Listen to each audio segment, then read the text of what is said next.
Assalamualaikum warahmatullahi wabarakatuh. Selamat pagi teman-teman semua.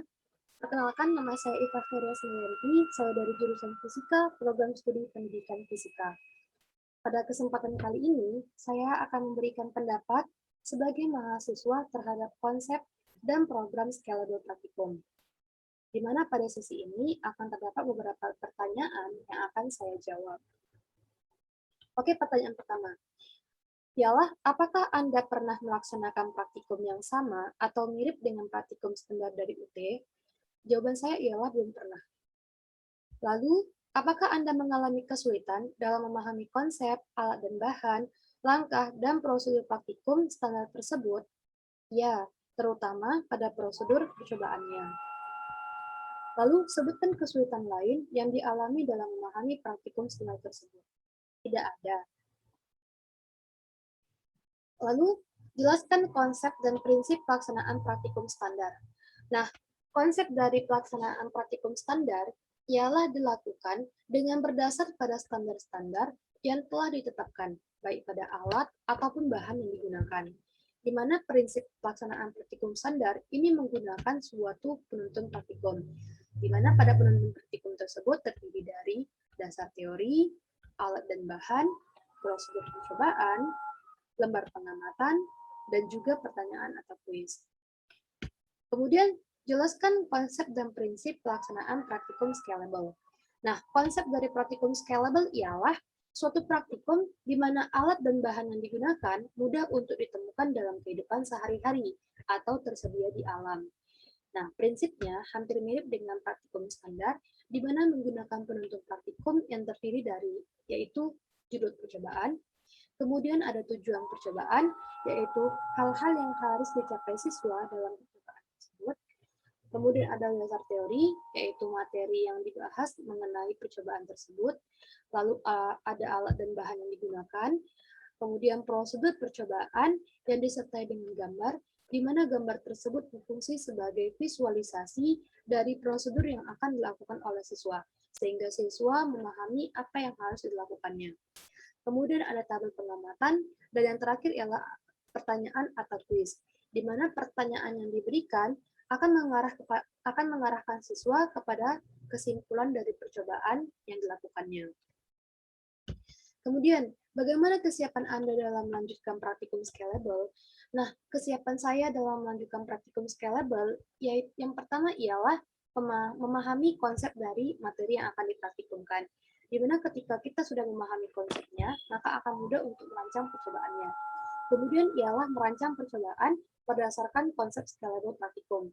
Nah, percobaan yang kita rancang tentu harus menggunakan konsep praktikum scalable, yaitu menggunakan alat dan bahan yang mudah ditemukan dalam kehidupan sehari-hari.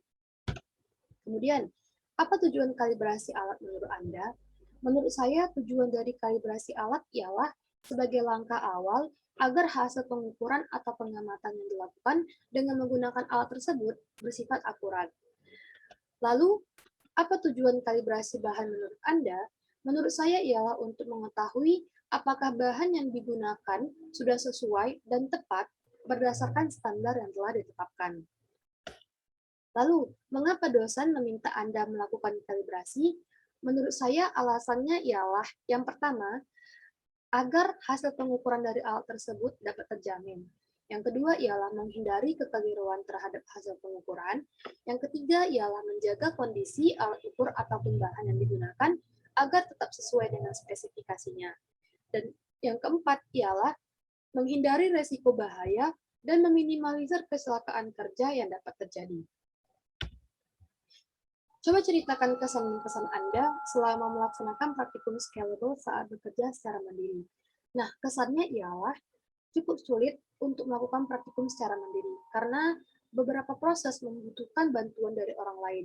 Misalnya, pada praktikum yang saya lakukan, yaitu percobaan pemuaian panjang, setelah dilakukan uji coba, harus dilakukan pengukuran hasil dari pemuaian yang terjadi, di mana hasil pemuaian tersebut harus diukur secara cekatan oleh praktikan agar pemuaiannya tidak cepat hilang atau hasilnya dapat diukur dengan baik. Lalu pesannya adalah alangkah baiknya jika praktikum tersebut dilakukan secara berkelompok. Lalu, adakah kesulitan dalam melakukan kalibrasi? Tidak ada. Karena dalam praktikum pemuaian panjang, alat ukur yang saya gunakan ialah penggaris, di mana penggaris yang digunakan sudah sesuai dengan standar yang telah ditetapkan. Selain itu, bahan seperti kawat itu juga sudah sesuai dengan standar karena diukur menggunakan penggaris yang telah ditetapkan. Lalu, kesulitan Anda dalam menentukan alat dan bahan praktikum scalable. Nah, kesulitannya ialah menentukan alat dan bahan yang sesuai dengan percobaan yang akan kita lakukan, namun mudah ditemukan. Misalnya pada praktikum pemuaian panjang, pada praktikum standar, penggunaan statif digunakan untuk menggantung kawat agar dapat dibakar dengan baik.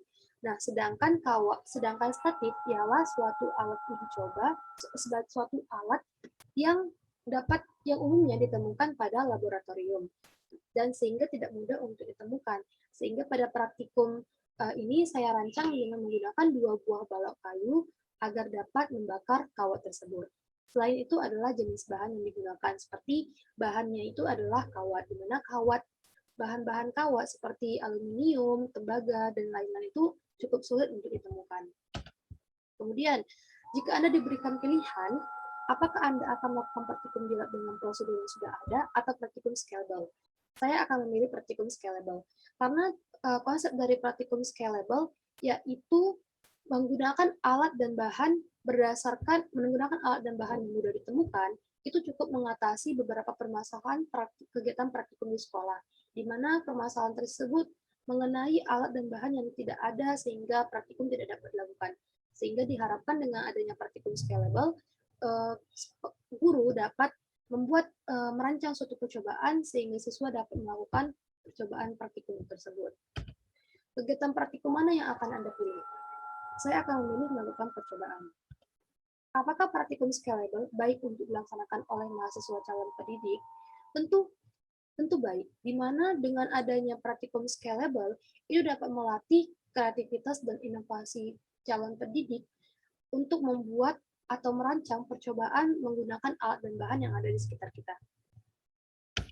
Lalu, ceritakan kesan dan pesan Anda. Nah, kesan saya terhadap program Scalable Praktikum ini ialah menantang saya sebagai calon pendidik untuk terus berinovasi dan berkreativitas, di mana beberapa permasalahan mengenai praktikum dapat menjadi acuan kita untuk selalu membuat inovasi mengenai apa yang harus kita lakukan agar konsep mengenai materi tersebut dapat tersampaikan kepada siswa melalui kegiatan praktikum, yaitu salah satunya dengan program praktikum scalable. Nah, pesannya ialah semoga program praktikum scalable ini dapat terus dilanjutkan pada berbagai materi dan mata pelajaran. Sekian pendapat dari saya. Terima kasih atas perhatiannya. Semoga bermanfaat.